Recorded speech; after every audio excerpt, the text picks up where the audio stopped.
Thank you. The Gemara had a shaila. Gemara had a question. Boy Reish Lakish. Maushim yad odom libno koton. Torah says that a master who has a Jewish maidservant, he's permitted to marry the maidservant.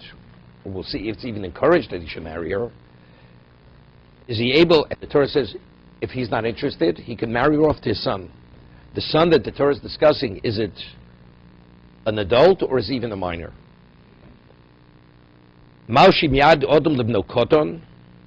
Is he able to marry off the maidservant to his minor son? Beno amar achmona beno koldu.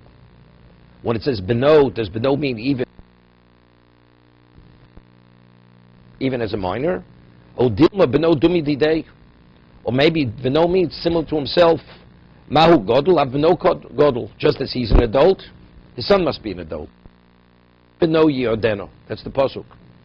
Now, I saw they ask. We're going to have a tosis. Gemara coming up. We discussed.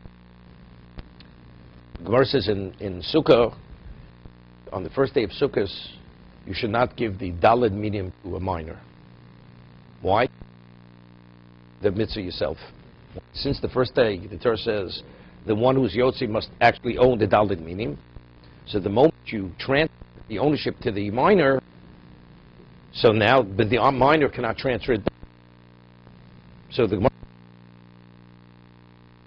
Sukkot, the first day of Sukkot, you should not be makne. You should not transfer the lulav to the minor, because once he acquires it, he cannot give it back to you. And Torah says, "L'kachtem lochem." Monetarily, you must own it. That's the Gemara. So there's a question. A minor, to be able to acquire, has to have halal intent. So if he's a minor, how does he acquire it? That's immediately Rashi addresses and Tosas addresses it, and it has to do with Tosas over here.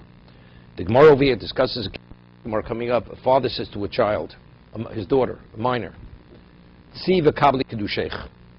Go out and receive the money for marriage. Receive the money for marriage. I'm agreeable. You should marry my daughter. And he said, acquire the money. Go acquire the money and take it for the sake of marriage. So,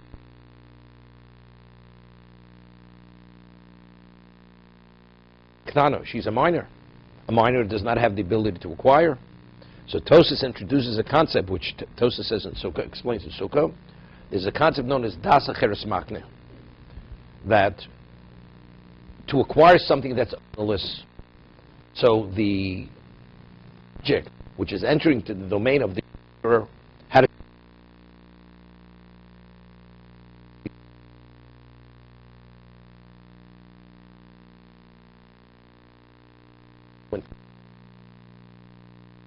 so therefore the adult. But over here there's a transfer of ownership from previous owner to so the and the intent compensated by the one who's transferring it. So it's the intent of the transfer. That's called das acheres makne. It's the intent of the other. This is the transfer into the domain of the acquirer. So it's a combination of the two people involved. So that's how the kotten, the minor, is able to acquire. That's Tosas' answer in Sukkah. So the Gemara says, Tosas says here, see the kabli kiddushin, when the father says to his minor, go do the act of acquisition. So the husband, his intent is that it should be the minor's. So his intent, he wants to put it in her domain. So his intent allows it to enter. But to enter, there has to be an act of acquisition. So she has the capacity to do an act of acquisition. She knows she's acquiring. But what's lacking? The halachic intent. So his intent compensates for what's lacking. Okay. So now, what's your difficulty? What prevents a minor from being able to acquire something? The Torah says you have to have intent. And the Torah says the intent of a minor has no value. Regardless of how mature the Or how intelligent that minor may be. even though it has none. It has no halachic consequence. And giver can compensate for that. Correct. I'll give you an example. If a person wants to disown something, disown. So, it's being transferred from one domain into a non-domain. Right? Okay? So the intent, a person could relinquish his own rights, and now goes into, and what does he do? So there it could be a little different, because there it's not putting it into a state of ownerless, it's by forfeiting my rights now have no value any longer. So it's an item without rights. I have a right, it's like I could waive a claim. I have a claim, I waive the claim. So I have a right to disown what I have. But why is the object no longer yours? Because I have an innate interest. I'm saying my interest, I will not exercise or in any way demonstrate ownership any longer. I'm forfeiting that. So now it like dissipates. A minor is walking, God has no intent yet. That's that you need intent for that. a minor is walking in the street and he finds a $20 bill on this, and he picks it up. Rabbinic. It's rabbinic. Rabbinically it is. So if somebody were to grab it out of his hand, the grabber is not stealing. On a rabbinic level, he's stealing. With the rights. No, not stealing. Not stealing. There's no way for that minor to put that into his domain. For the minor himself? Yes. No. Even though physically it's in his domain. Correct. And he understands what he's doing. Correct. Doesn't mean, right? It's purely rabbinical. So it's a bit- There's an argument. So There's an to argument speak. No, there's an argument in Gemara of Mitzvah. Is it stealing, rabbinically stealing, or it's Neidarki Shalom? No. It makes a difference. If it's stealing, so then there's a claim. The person has to give it back. But if it's Neidarki Shalom, it's because, let's say, a minor finds something, and somebody takes away from the minor. What is the father of that minor going to say? You stole from my son. It'll create, actually, even a physical interaction between the parents. The father of the child, you took from my child. So for the sake of shalom, they say you're not permitted to take it. But factually, if you take it, we will not force you to give it back. Because they didn't transfer it into the domain. The other opinion, no. They transferred it into the domain of the child. It's the child. Rabbinically, it's the child's. So if it's rabbinically the child's, it's stealing. So you stole, you have to give it back. You must return it. We rule, you have to give it back. It's considered the child's object, what he acquires.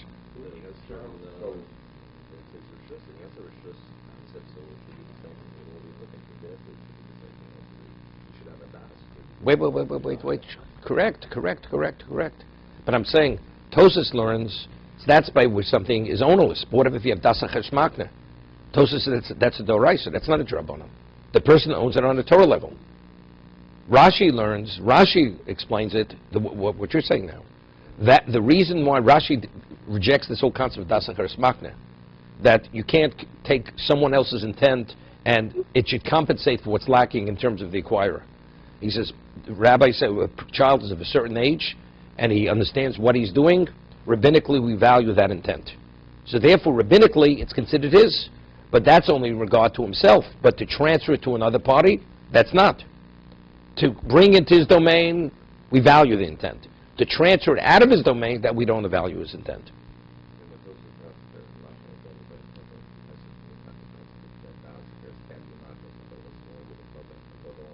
You don't need it by anyone else.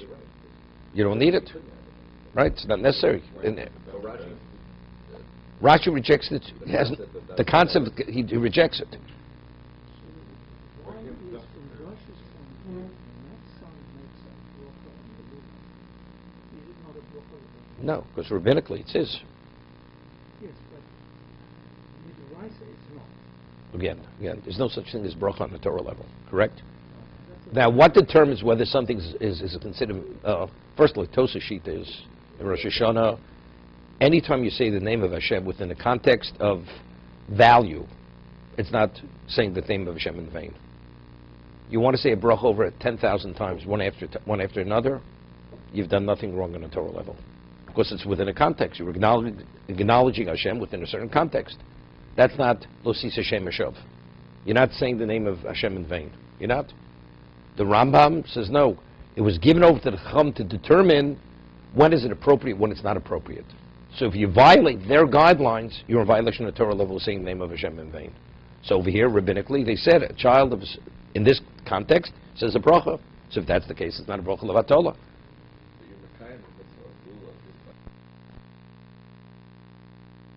But you have to acquire it.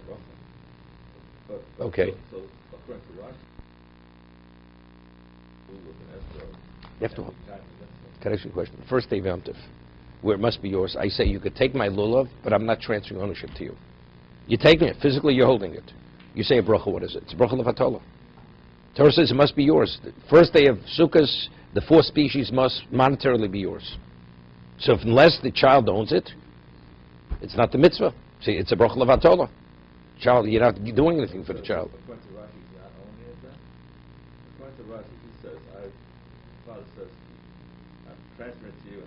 You said transferring it? You said you own it. You give it back to me. The son says, yes, I will do that. Then it would be good. According to Rashi. Again, if the father gave it to the child, says you own it to be Yotzei, the child can't give it back to the father anymore. It's too late. The child acquires rabbinically, but he doesn't transfer rabbinically.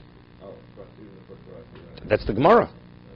Tosas says no. The child acquires on Torah level because there's das acheres makne. So let's talk now.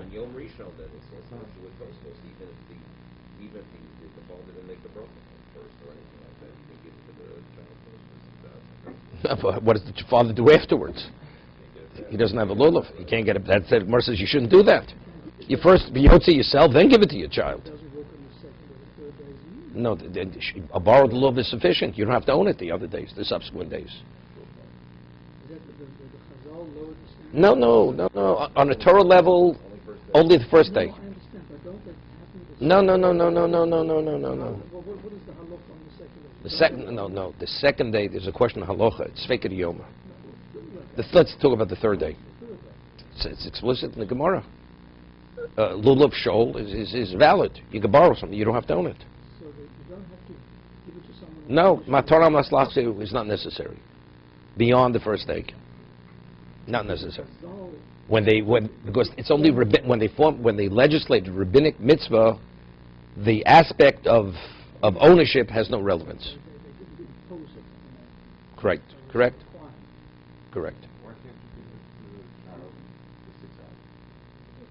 What about if you're my partner?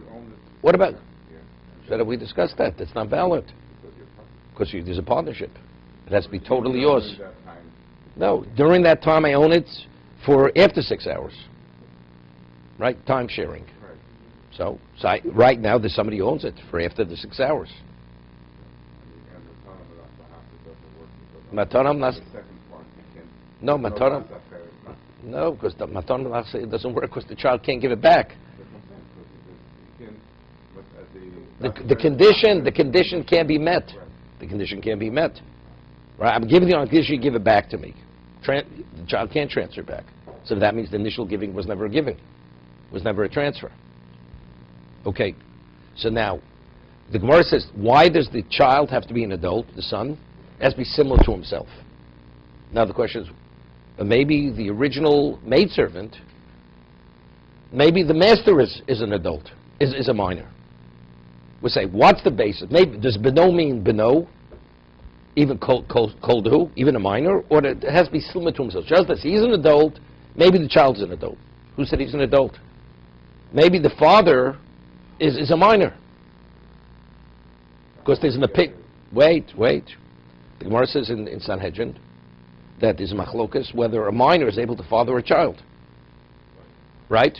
What? Yeah, we're talking about after 9 years old. Wait a second. Wait. That's how we're getting to das acheres makne. I thought you're 3 steps ahead always. Right?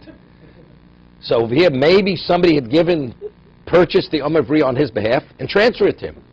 And based on das acheres makne, he acquired the Amavriya.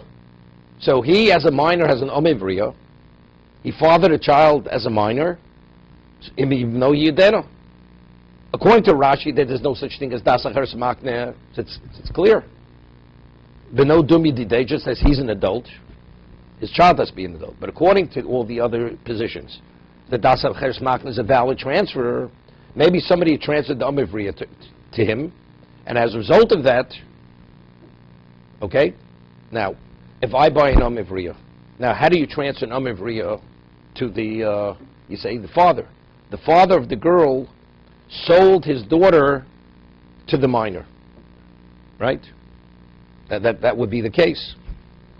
And it would work, because it would be Das Cheres Makna. What the Tosfos? So according to Rashi, it could never work. No, it's very good, the Gemara. The Gemara according to Rashi is phenomenal. No question. According to Rashi, the question, does the son have to be similar to him or not? So it's very good. The father is an adult, because otherwise how did he ever acquire it? Because according to Rashi, there's no acquisition on a Torah level for a minor. But according to Tosfos, that there is an acquisition. Maybe the father sold his daughter to the minor, transferred his daughter to the minor, and the minor, based on Das Cheres Makna, he acquires it, and now he fathers a child. So now we have a question. The child, maybe the child's a minor, as he's a minor. So what are we saying? Beno Dumi Didei? Why do you have to go into a particular case of the father being a minor? Let's say the father's a major and the son is a minor. That's Rish Lakish's question. When it says, in Beno Yodeno, if he's not interested in marrying and he wants to marry her off to his son, the son doesn't mean any son, even a minor? Or does the son mean a son similar to himself? As he's an adult, the son's an adult. Consider, according to Rashi, the case where the son is a minor and the father is a major. There's no such... there's no other case. According to Rashi, there is no such thing. There's no other case. How does a person acquire an Amevriya? Only if he's an adult. If he's a minor, on a Torah level, he cannot acquire it. Correct? Okay, so the Gemara is phenomenal according to Rashi. The Gemara is very good. That's our question. Does the son have to be similar to the father, or the son does not be similar to the father? So what did Rashi say? That's Rish Lakish's question. The Gemara will resolve the question. Right? The Gemara, that's what the question Rish Lakish is posing. But according to Tosfos, what is the basis for the question? I'll tell you, the son has to be similar to the father, but the father could also be a minor. Right? Because how did he acquire the Amevriya? The father transferred the Amevriya to the minor. Okay, but in that case, even according to Tosfos, the father who's a minor can never transfer out. So let him not transfer out. He has no ability to give it over. The Torah says here he does. He could give over the maidservant to a son. But in another place, the Torah says that a minor can never transfer something out of his domain. He's not transferring out of his domain. If you see the father and the son in this context as the same person, it's not a problem. Let's forget about the whole discussion. Forget about it. Let's say Beno means minor. So how does the father marry off, transfer the Amevriya to the son? Well, according to Tosfos, if the father is a major, then you've got to make him listen to you. Yeah, but it's according to Rashi. So you have a question on Rashi? And according to Rashi, it's impossible. Right, exactly. So I'm just saying. So either the question's on Rashi on this for the son when he's a minor, or according to Tosfos, right? You could even the father could be a minor because he can transfer. No, but then in that particular case, I would say the father can never transfer. The father He doesn't have could to. have acquired it. The father doesn't have to Somebody transfer. else could. The father doesn't have to transfer. The father doesn't have to transfer. But that's what it is. It is a transfer. And it's difficult. When it says if he doesn't marry, his son marries her. How's the son going to marry her? Because the father transfers the right. That right belongs to the father, and now he's actually transferred that right to his son. That's how I would And understand. how does the son marry her? And how does the son marry her? Well, if the son is a major, we have But he's a minor. If he's a minor, He's a minor. So if he's a minor, it could be similar to a daughter. When a father can marry off a daughter, she could be just a newborn. So similarly here, he can marry the maidservant to the son, even as a minor. I would say that the Torah doesn't want to deal with this case because it's such a far-fetched Okay, case. so good. So that would be the answer, according to Tosfos. According to Tosfos, firstly, when do you have a case where the majority of situations a minor cannot father a child? it's possible, but it's not usual that a minor could father a child. So what is the case that Torah is speaking about? In beno yadena. Well, we say the son is similar to himself. We're not saying theoretically it's possible, but similar to himself, it's the usual case. What is the usual case? We'll discuss that. A minor son. That's something else, because he has somebody to perpetuate the deceased. No. Which case are you talking about? Who's the minor? The brother of the deceased? Correct. So, okay, so what's the problem? What does that have to do with this? It's really not a father. It's not that kind of situation. Yeah, we're not talking. Here we're talking about a minor fathering a child, right? So we're saying, is that what the Torah is speaking about? That's not the usual case. Dum yidideh means the usual case. A child is similar to the father. Father's an adult, right? Okay. Just even very important because if the father transfers the right of marriage to the son, he is a minor. Now, how does the son marry the daughter? Marry her. The son cannot effectuate Marriage. He has no. Because he has no das. So he's sitting there and waiting until he's a major because he has the right, according to Tosfos. So how do you understand the question? So how do you understand the question of the Gemara? If the son's a minor, can we apply the principle of yiyud to the son? But he has no das. So how do we understand? So how do we understand the question? The answer is no. The way I understood is the father's married as the daughter is in the domain of the father regarding marriage. The son, as a minor, is the domain of the father in regard to marriage. So the intent of the father is on behalf of the son. That's the question. Is the son independent of the father because the son is an adult? Or it's a minor and the minor son is similar to the minor daughter? That's Reish Lakish's question. If the father dies, We don't find anywhere a son is in the domain of a father. For a daughter, Hafaras Nadorim, right? There are many things. Marriage. It's clear. It's explicit in Torah. A father marries off a daughter as a minor. That means what? So his intent is on behalf of the daughter for marriage. Until this pasuk of Yud, we don't find, there's no reference or allusion that a son is in the domain of the father for anything. Maybe here, yes. If Yud means minor, so we find, regarding marriage, the son is in the jurisdiction of the father. So if that's the case, so where's the intent? Is the intent of the father on behalf of the son? That's Reish Lakish's question. so what's the case if the father dies and the inheritance goes to the son? Does he inherit the Yam Israel? No, Amravi is not inherited to a son. I thought it was the son, not the father and the daughter. We'll get back to that. Let's not get off now. That's what the Torah does. Again, that inheritance doesn't need intent. What if you have a mind as a father and a son inherit the father? He acquires the Yam Israel. So therefore, what does that have to do with this? So if he acquires the Yam Israel, then he has the same rights as the father did with the Yam Israel. Okay. If that's the case, then he can marry her. Can't marry. He has no. There it's understood. He has no intent. A minor has no intent. He cannot marry. A minor cannot marry because he has no intent. So we're explaining it's the intent of the father on behalf of the son.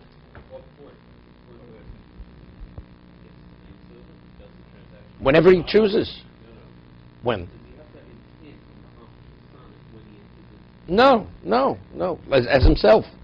When he originally purchased her, he never believed initially he was going to marry her. And later, he has a change of mind, and he wants to marry her. Could he marry her? He can marry. He marries her. Same thing with the son. Why is it indifferent? I mean, it's explained. It says, he initially, let's say he intended for himself. If he's not interested, he has a right to marry her off to the son. So initially, his intent wasn't the son. His intent was himself. You don't need das acheres makne. No, because it's the equivalent of a daughter. When a father marries off a daughter, is it das acheres makne?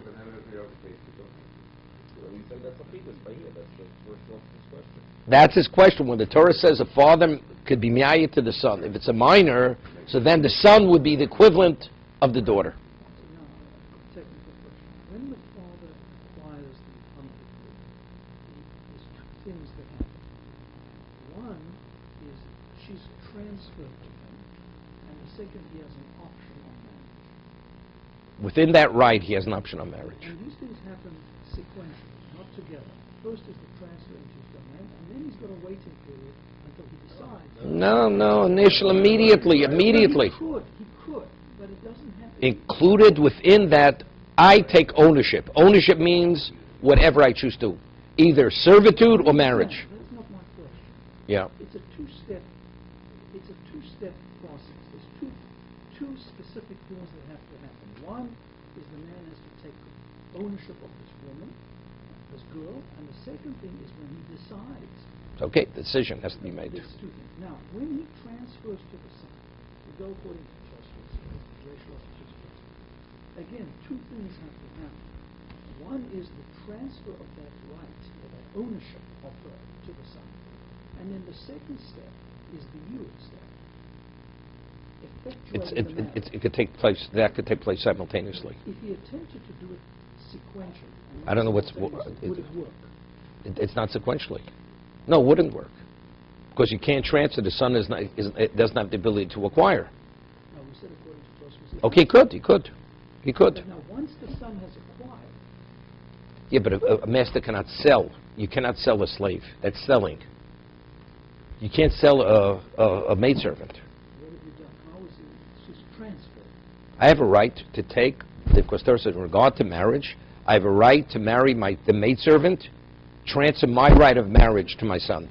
So it works from both things. Two things take place simultaneously.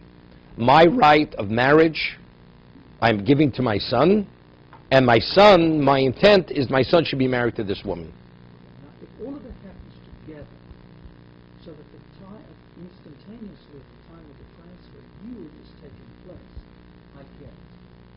But if it's not happening simultaneously, then I don't get it. Because once the father has transferred that right to the son, now Yeah, you're right, 100%. Exactly. He's not. He should have no say any longer. Now, not the son, because he's a minor. Correct. It takes place simultaneously. Simultaneously. Correct. Yeah, according to everyone. Right. Correct. He has no das. He has no intent, so it's nothing.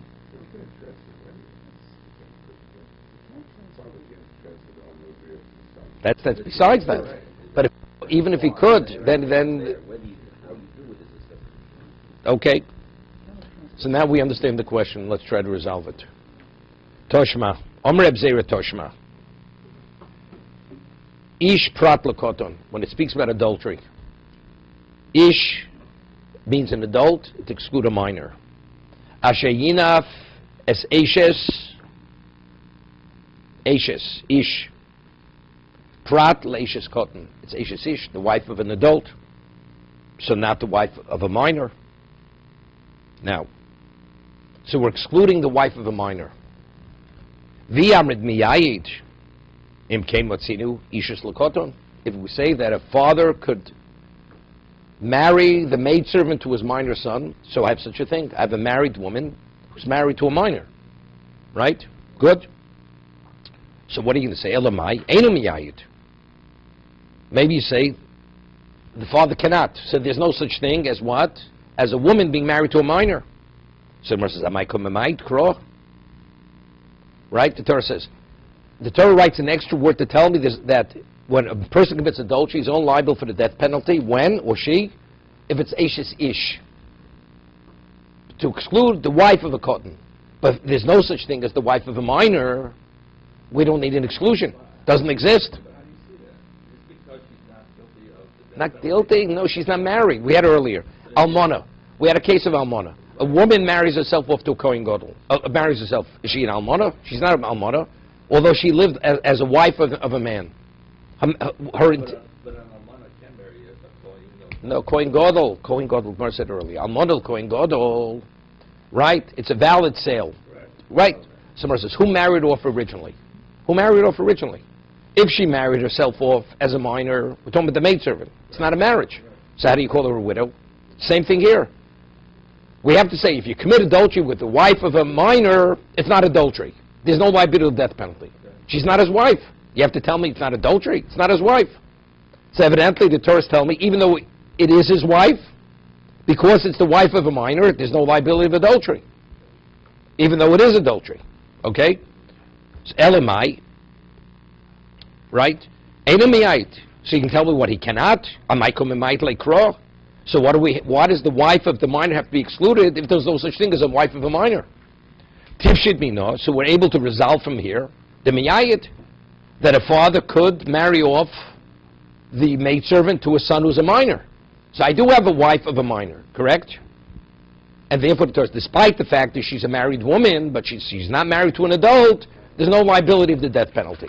That's what the Torah is saying in regard to adultery. Omer Ravashi, so Ravashi says no, there's no proof from there. I have a case of a wife of a minor. This is where Rashi learns. Man dies childless, and he has a surviving brother that's 9 years old.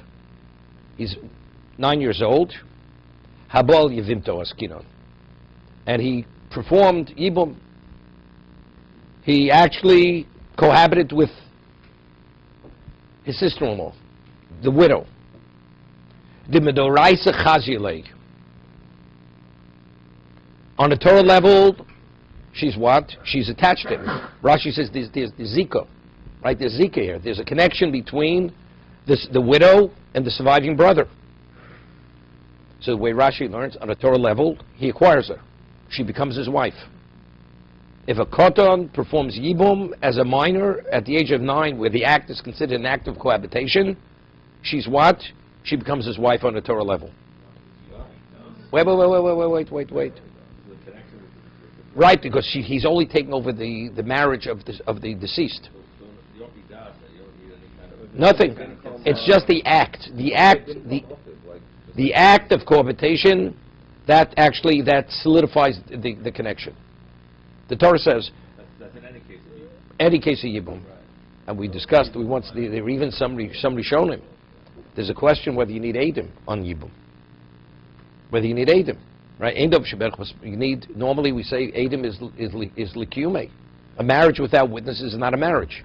Maybe for witnesses, for marriage, for Yibum one doesn't have to have witnesses. Why? Because he's not creating the marriage. The marriage is in place, you only have to do the act. The act only secures the relationship which the deceased had created. So if that's the case, there's no das, there's no intent. It's just purely going through the motion. So we have a case of Eishes Koton, a wife of a minor. But it's not the case of Yud. The Merasa Chazile, Maldusay became the Merasa Chazile. Ubiyosha bio habo olem eschai Beishes Ish. So if somebody cohabits with this woman who's the wife of the minor, maybe she'd be liable for adultery. Kamash Malon, Eishes Ish, Velo Eishes Koton. The Xersa Kosev is she has to be the wife of an adult, not the wife of a minor. So we have no proof that it's Yud. If I wouldn't have this case, what would be the case that I'm excluding? So seemingly the only case I'd be excluding is the case of Yud, with the father given over the maid servant to the son. But now that I have the case of Yibum, so Yud is not necessarily, Yud is an adult, the son is an adult as the father is an adult. And what's the exclusion? The wife of an adult, not the wife of a minor, with the minor performed Yibum. How do we know that a minor boy, less than 13, can actually affect Yibum? How do we know that? Okay, wait. What's the halacha if a child is 9 years old, commits adultery with a woman, an adult woman, a married woman, an adult woman? No, she's liable for the death penalty. She is. Well, he's a minor. He's a minor. It's an act of adultery. It's more in Sanhedrin. He's 9 years old. Because the act of, since it's classified as an act of cohabitation, before 9, it's not an act of cohabitation. From the act of 9 onward, although it's before bar mitzvah, it's an act of cohabitation. So to affect Yibum is not affected by intent, it's the act itself, which brings about the relationship, which bonds the woman to the surviving brother. So if that's the case of Eishes Koton. We have a case of a wife of a minor, although there's no intent, because intent is not necessary. Tosas argues.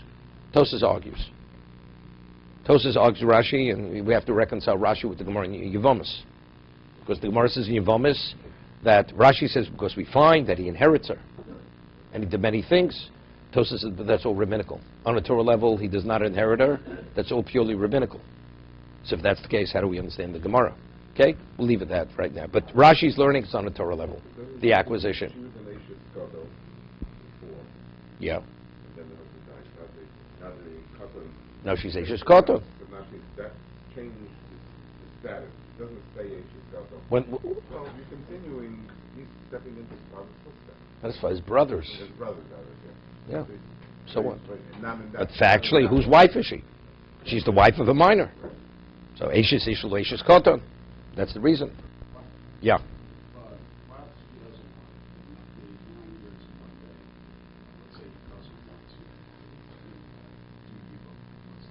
No, Chalitza, then you have to wait for him to be an adult. For Chalitza, he has to be an adult. Otherwise, it's not valid. This is specifically only cohabitation. She has to wait for the adult. So what? What about if he's a newborn? Of course, that's the case. Newborn brother, his brother was, the day he died, he had a brother born before he died. Well, what's the problem? What about a woman's married and the husband? Or we know he's alive. He's a prisoner of war. What's the halacha? So she's stuck. I mean, what's bothering you? Do you know the conversation between Naomi and her daughters-in-law? They initially wanted to stay with her. They said, even if you have a child, she's what, you're going to wait till you're going to be old women? But that's to marry in the future. Here, they're bound because there was a surviving brother who called Zika. It's a Torah violation. She's not permitted to marry until she has the release. Today also. The brother has to release her. Without the release, she's stuck. That woman has to wait till that brother becomes An adult. Correct.